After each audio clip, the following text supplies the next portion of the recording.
We are continuing to dig in the book of Judges, and so today we'll be looking at chapters 10, 11, and 12, which is a fairly long section, but I call it dangerous jewels. There's some dangerous things that we will learn or learn to avoid or try and learn to avoid today. But at the same time, the main truth from God's perspective or from our perspective about God is that God is involved. Now, this is not a new thing. We've seen it before. We can call it God's faithfulness, God's patience, and many other things. But to see how God remains involved with his people is an encouragement for us, and it also encourages us in our relationship with God. When I was thinking about dangerous jewels, I was thinking about some dangerous mining situations. Some jewels or metals are just very, very difficult to find. But it's not just difficult to find. In some cases, it's actually dangerous to go out for these jewels. And we all know that people will do just about anything. They will dare anything and everything to try and find some kind of a jewel that will give them money or that will give them something that they can take home. I was thinking about this in South Africa, our home country.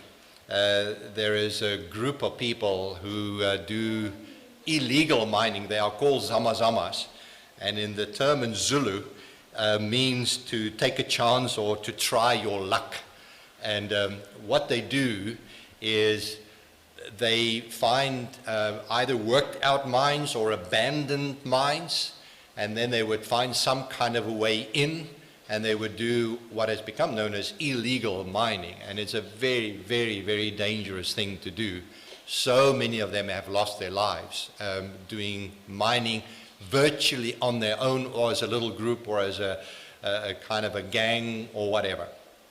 Because they don't have the equipment, they go in by hand, essentially. Some cases it's older mines and they are not maintained, and so obviously going into those tunnels deep down under the earth causes many, many dangers to them. But apart from the physical dangers down deep where there may be rockfalls or anything else, there are also the danger of facing others who are jealous of them. So, and then of course facing the authorities, because it is illegal, and if you are caught, you will certainly be arrested and you will have to go to court and obviously maybe ultimately to prison. So there are some dangers in doing that, but for the sake of a little gold that they will find and can put on the black market, they will do and dare just about anything. But even in legal mining, we all know the dangers of mining. Not that I have ever mined in any way personally, but just watching the news and reading up about it, the danger of an earthquake, and with mines going down literally kilometers down underneath, and if there's any instability in the rock formations and so on, an earthquake, or explosives may cause an earthquake, and there may be a cave-in. One of the most well-known cases, I think followed by literally millions around the world, was in 2010 with the Chilean miners who got caught. I don't know how deep underground. And it was interesting when I looked at the pictures or the drawings of that mine. It was a mine that actually went down in a spiral, which is exactly what we are talking about in Judges. It's a downward spiral for Israel. But somewhere along the line, and they also have these ventilation channels that go all the way up, but they were not maintained. It's a private mining company, and those ventilators were not maintained, and even the channels going down or the tunnels going down were not properly maintained. So I think it was 33 miners were trapped down, and it was one of the longest and kind of a bit of a record, but after 69 days, they were rescued and they were brought to the surface one by one through drilling. They literally had to drill down And then they created a capsule, and every person was inside the capsule, and they were able to pull them out. And of course, I think their food lasted them 2 weeks through careful rationing. And then they were actually discovered through a drilling, and they were able to let food and water down. So these people survived all of that. Now that just proves the danger of mining. But as I come back to the book of Judges, there are some very big dangers that we see also in the book of Judges. And the leaders, or so-called judges here in the book, faced many dangers, as we also see even the nation of Israel facing their dangers. So the dangers in the book of Judges, the biggest danger was really in the behavior of the people of God, the Israelites, and how they again and again and again tested God's patience. And that's the only way I can really describe it. And that is, they tested God's patience and God's mercy and God's grace by pushing the boundary all the way. And going away from God, sinning against God, worshipping other idols again and again. And we see this picture playing out in the book of Judges again and again. But then again, you also, if you look at every one of those judges that we have looked at so far, and we'll look at another one today, there were other very obvious dangers. In most cases, when God punished the nation, there was an enemy which came with an army and infiltrated the land and took over the land and took their food and everything else. If you then resisted, you would lose your life. You would be punished by the enemy and the enemy army. And so there were those dangers, the dangers of getting involved in a war with all of the obvious dangers where people lose their lives. There's no war fought where nobody loses their life. People lose their lives fighting, and the killing that happens as a result of that. But there is one that we will pick up today, and that is that sometimes some of these leaders, and we'll see more of that later on. I think the next one is Samson, very well-known judge. But in the picture that we will see today, there are some very silly things and very stupid things, which creates another danger as we go through life. And we will pick up on that in the life of Jephthah. After the dark chapter of Abimelech, which we looked at last week, he was the son of Gideon, which was the previous week as well. There were a few lesser-known leaders, and chapter 10 starts with that, and you will see it in the heading. There is a man by the name of Tola in the first couple of verses, and then verse 3 mentions a leader by the name of Jair. And then the story goes into the rest of chapter 10 and 11 and 12, talking about the next major section and the next major leader in the life of Israel, and that's a man by the name of Jephthah. There are many familiarities in this story.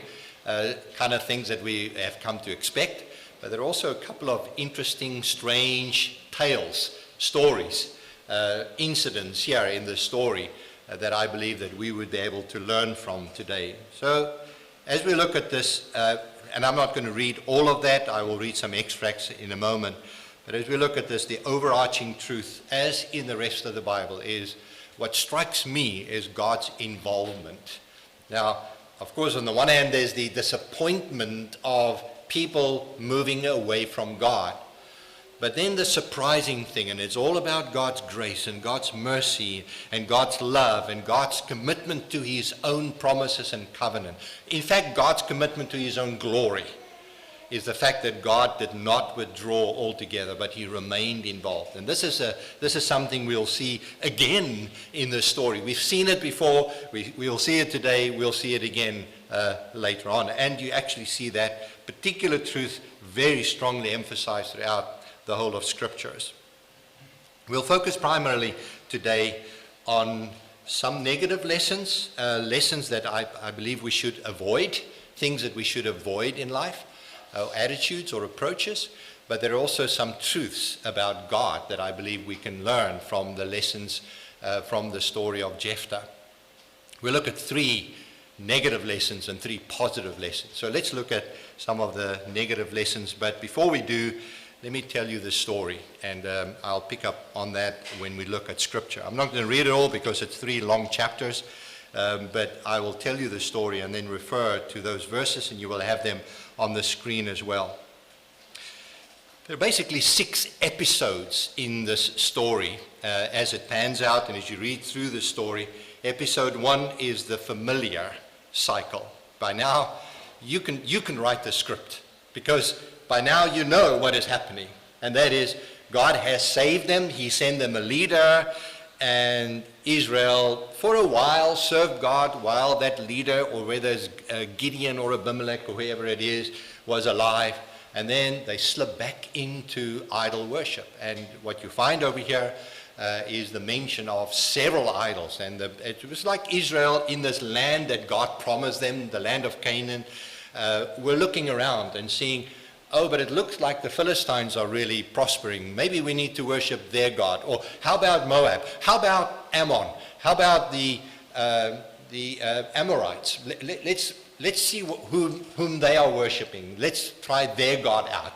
7 gods are mentioned here in this chapter, where they have gone, and you'll see that in verse 6. Again, the Israelites did evil in the eyes of the Lord. They served the Baals, the Ashtoreths, the gods of Aram, the gods of Sidon, the gods of Moab, of the Ammonites, and the gods of the Philistines. And because Israel forsook the Lord, they left God.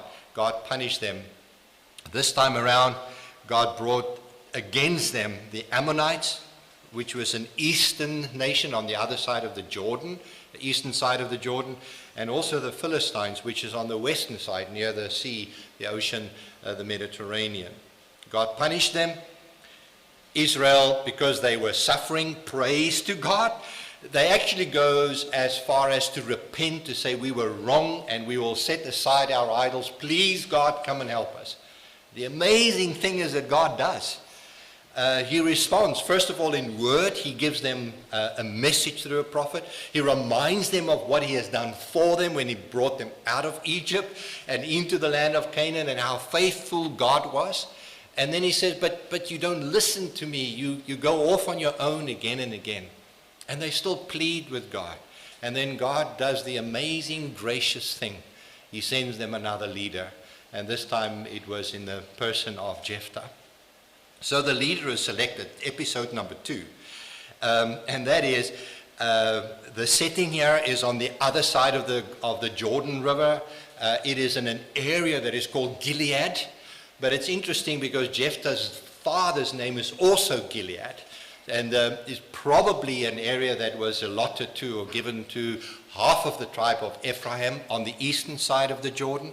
And this is an area where the Ammonite king was now coming in and taking control of and fighting against Israel.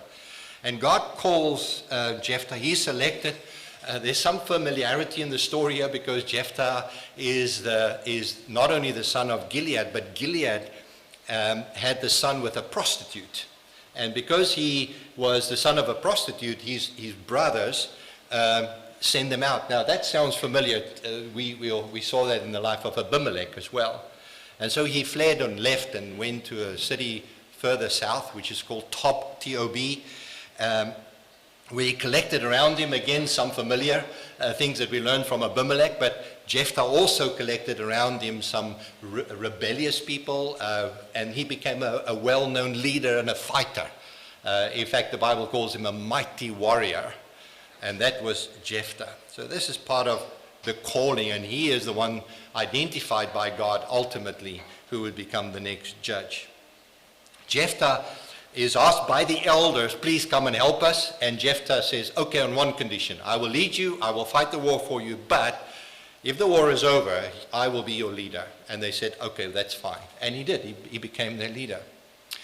But then Jephthah, in episode number 3, did a very wise thing, actually, something we can learn from. And that is, he didn't just get an army around him and go and fight against the Ammonites. He actually negotiated first. He sent word to the Ammonite king, and he said to him, basically, we own this land. You say the land belongs to you, but actually it was given to us by God. We earned it. We fought. We took possession of the land, and this is a few hundred years ago. So why would you now come and try and lay claim on the land here on the eastern side of the Jordan. So he reminded the Ammonite king, but the Ammonite king would not listen at all, and he mustered his army, and that led to a battle. We find that in chapter 11, verses 29 and 33.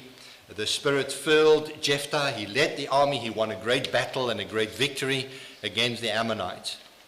And then episode number 5, and that is a dangerous vow that Jephthah made. And this is a little bit of the story that I do want to read. It says in verse 29, the Spirit of the Lord came upon Jephthah. He crossed Gilead and Manasseh, passed through Mizpah of Gilead, and from there he advanced against the Ammonites. And Jephthah made a vow to the Lord, if you give the Ammonites into my hand, whatever, and actually the Hebrew really says whomever, comes out of the door of my house to meet me when I return in triumph from the Ammonites will be the Lord's, and I will sacrifice it as a burnt offering. The story goes on that Jephthah actually won the battle, and then the Bible actually says it very, very interestingly. When Jephthah, in verse 34, when Jephthah returned to his home in Mizpah, who should come out to meet him but his daughter, his only child? He had no son, no other child, only this daughter. And then, of course, the story goes on, and the daughter said to her father, do what you promised the Lord, but give me some time to spend with my friends. And they did, and they celebrated or remembered or mourned for her because she will be a virgin, never marry. And then Jephthah fulfilled his promise by sacrificing her. Now, of course, we'll look at that in just a moment. What does that mean? Then the last episode in this story, episode number 6, is the jealousy and the civil war. You go to chapter 12 and you will find the Ephraimites probably on the western side of the Jordan, because Ephraim was divided into two on either side, both sides of the Jordan. And they said to Jephthah, why didn't you call us? Why didn't you involve us in this war? So it seems like a bit of a jealousy on their part. Jephthah won the war, but now they moaned and they complained and said, why didn't you use us in this war? Because we also want to kill some people, I guess.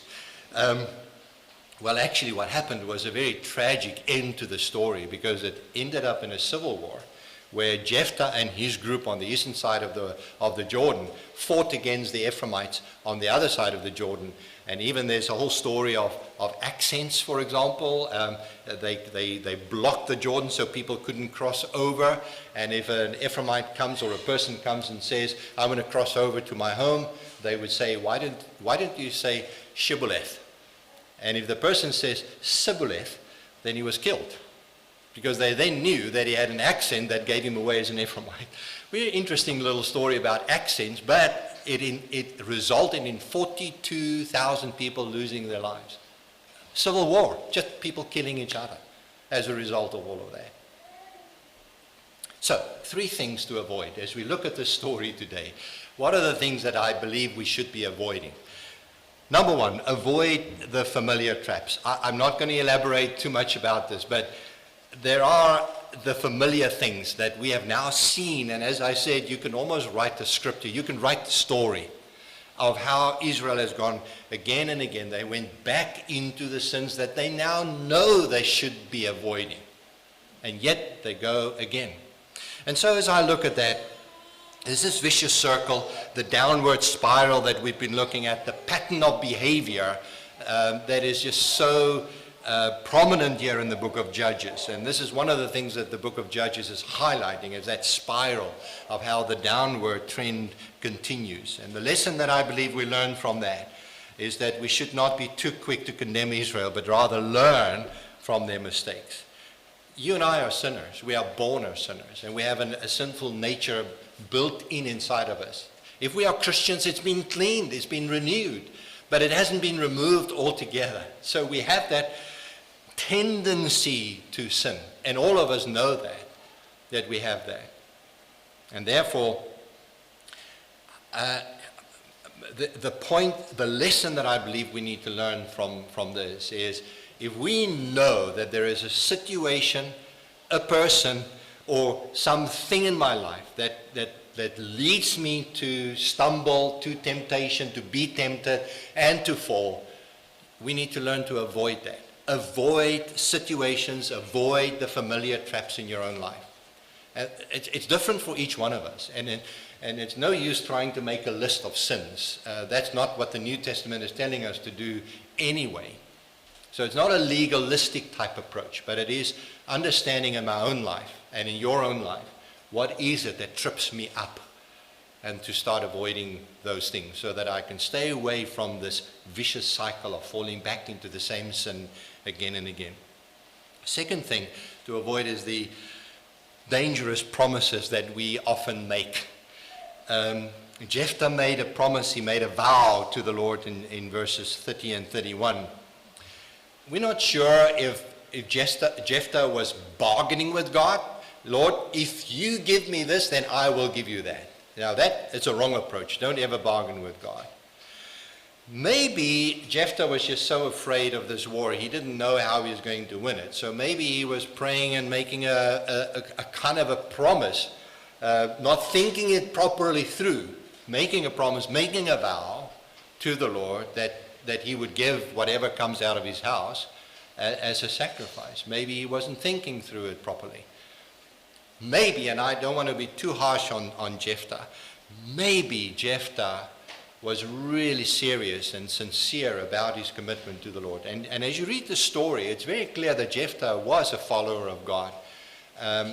But this is a silly promise that he made that I believe he didn't actually think through carefully. Now, the whole incident raises many questions, many issues. Number one, God did not require this. I want to be very, very, very clear on this. God will never, ever require us to do something we are not either allowed or that we do not have to give back to him. God does not ask us to give something we don't have. And so there's no legal requirement for Jephthah to do this. Jephthah could have been more specific. Instead of saying whatever comes out of my house, he could have said something like, Lord, the first animal that comes out of my possessions or whatever, and that would shift it from a person coming out, maybe to an animal or something in the sacrificial system that they had at the time. And then, of course, the question, which I said we will talk about, is, did Jephthah actually sacrifice his daughter? The Bible doesn't say. And so we cannot be emphatic. We cannot draw a firm conclusion to say yes he did or he did not. Now, number one, it's illegal. God actually commanded, instructed these people not to do it, not to sacrifice humans or their children. And Israel is often reprimanded and judged because they would follow some of the nations around. But the language in the Bible here is not clear. It simply says, Jephthah did as he committed, as he vowed. And so that's it. It leaves us hanging. Some scholars reckon maybe if you read through the story and the girl going into the mountains with her friends, maybe she just never married. Maybe she remained a virgin. But again, the Bible doesn't say that. It simply says Jephthah did as he promised God he would. So it leaves us kind of hanging to try and understand what is actually happening here. Once again, I want to remind you, this is a silly promise. Don't make silly promises. Maybe if you read back in the story, at the end of the story, it seems like the daughter did make her mark because it became a tradition in Israel for the daughters to go out and to celebrate Jephthah's daughter before they get married and so on. Whichever way you interpret that, I still believe it is it's a lesson that we learn, and the lesson is don't make rash decisions. Don't make quick promises. Don't make irrational commitments. Don't promise something that you know is impossible to keep. And the danger here is that we often make promises of something we don't have, or we think, Lord, if you do this, then I will offer or sacrifice X, Y, Z. It's dangerous to do that. We don't bargain with God. Don't ever bargain with God. God has given us his grace and His mercy without us even deserving it. The moment I start bargaining with God, then it's like I want to deserve something. I will do this if you do that. We don't do that with God. We simply just bow before Him and worship Him for what He has given us. And God does not require us anything but to commit our lives to Him and to dedicate our lives to Him. So be careful, even in your commitments to people around you. Don't promise people things you don't have.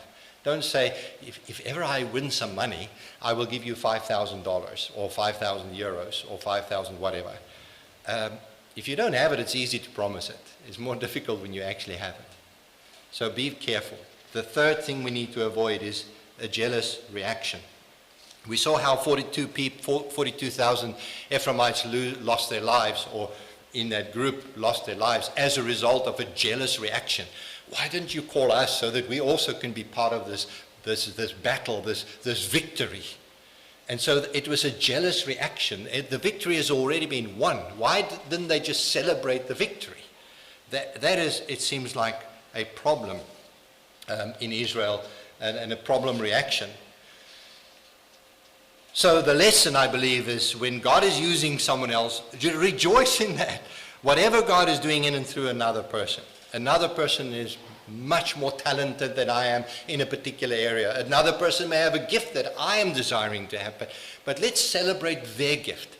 And let's celebrate as a church. Let's celebrate as a community, whatever God is doing and whomever God is using to do that. And let's support them rather than be jealous of them. 3 truths that I think we all know by now very well. So let me be brief on that. Number 1, God can use anyone.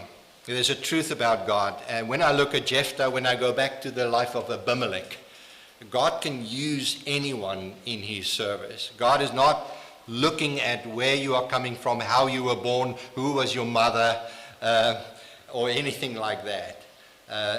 Jephthah had leadership qualities that the people needed in their time of trouble. He was a leader. He was a mighty warrior, the Bible says. And he does seem to honor and serve God, at least sincerely wanted to serve God. And he did keep his vow, by the way. Whatever happened to his daughter, he kept his vow, which is amazing. And so God was not looking for the background. He wasn't looking at the fact that he was the son of a prostitute. But God saw the potential in Jephthah. God sees the potential in you. I've often heard the illustration. So when you see an apple, what do you see? Many people see it's an apple, I can eat it, but once it's eaten, it's done. But there's a seed inside the apple that can become an apple tree. God sees the seed.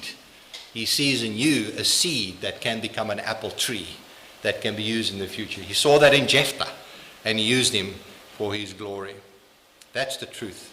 God's not concerned about your upbringing, your background, your past, but your faithfulness in the present. Peter and Paul both are great examples in the New Testament of exactly that. The second truth here about God, God is involved. Now, we've looked at this many, many times before, but throughout the story, God is involved. God hears, God sees, God acts, God sends word, God selects a leader, God gives them victory. To me, it's just amazing, the rottenness of Israel on the one hand, and the amazing grace of God on the other hand. It's just miles apart, and God still continues to be involved. God did not withdraw or abandon Israel. And I want to say that to us today as we look at a wonderful little statement that we find in verse 16. Israel is pleading with the Lord to help them. 11 verse 16. No. That's not where it is. It's somewhere. It's in chapter 10, rather, in chapter 10. But the Israelites said to the Lord, "We have sinned. Do with us whatever you think best, but please rescue us now." Then they got rid of the foreign gods among them and served the Lord. And here's the gold. And He could bear Israel's misery no longer. It's just like God's heart goes out to Israel, to his people. This is the God whom we are serving. Here's the truth. God is always there, always involved, always knowing what is happening in our lives. And as he said through Moses, he will never leave us nor forsake us. Pete reminded us at the beginning of the service. And Jesus promised these disciples, go into all the world, make disciples, and I am with you until the end. And then thirdly, God empowers his children. We have a reference, I haven't given too much attention to that over the last while, but we have it in Othniel, one of the first judges. We saw it in Barak, we've seen it in Gideon. Now we see it again. We see it in chapter 11, verse 29. Then the Spirit of the Lord came on Jephthah. Those are situations that the judges faced that they could not face on their own. There was just no way. But God's Spirit empowered them to do what they couldn't do on their own. And so, as we learn the lesson, don't attempt the challenges of becoming a Christian, being a Christian, living for Christ on your own.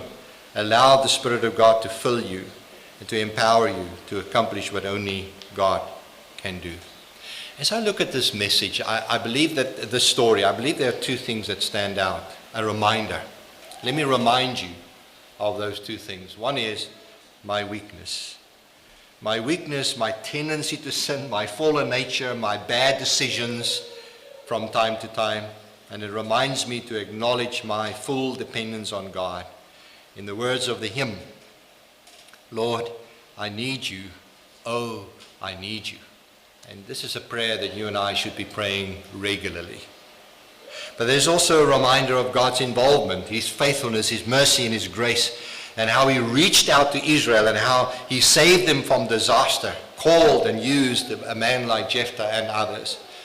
And God ultimately showed his involvement in our lives by sending Jesus into this world. There is no better way to remind us of who God is and who we are than what we have on this table right here. And that is, as we celebrate the communion and the Lord's Supper today, this is telling me who I am. I'm a sinner. I'm a sinner in desperate need of forgiveness and the touch of the Lord, and for salvation, and for God to help me and protect me. But this table also talks about God's involvement, because when we celebrate this, we are saying, God, you sent your Son into this world. I mean, can you have any more deeper, more intimate involvement than God himself becoming a human being and living next to me, putting his arm around me, taking my sins upon him and dying on the cross for me? There is no bigger illustration, bigger example, bigger proof of the fact that Jesus died for my sins, that God is involved in my life.